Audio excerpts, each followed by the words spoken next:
Hey everyone, so it's late season, and I'm sure lots of people are out there getting during rifle season, muzzleloader season, and things like that, and hoping you guys get some good ones.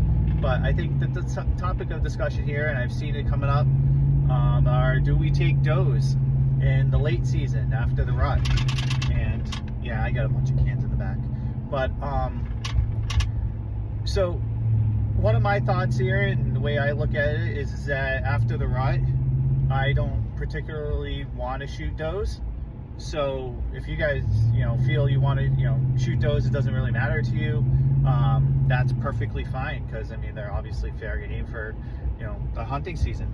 So, but in my opinion, I think with where my particular area is that I don't normally take does after the rut.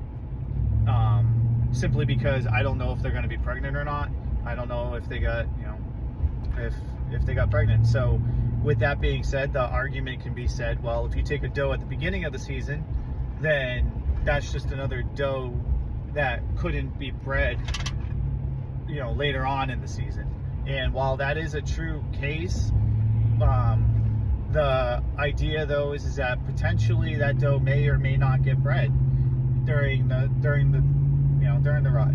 So with that type of argument, I understand it, and it's a fair, valid argument if you look at it particular ways. But to me, again, I don't know if the deer has been bred either after the rut.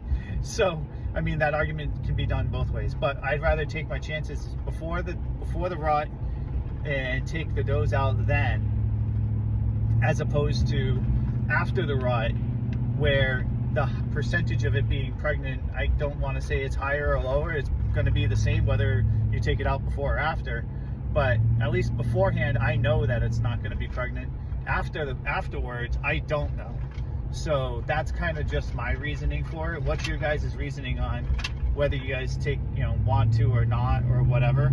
Either way is fine with me. It has no real bearing. Once we get more does on our property or more bucks on our property as they're growing, we're getting a lot more deer as it is, through all the habitat stuff we've been doing over here. But we might not worry about it at that point, and we'll go from there.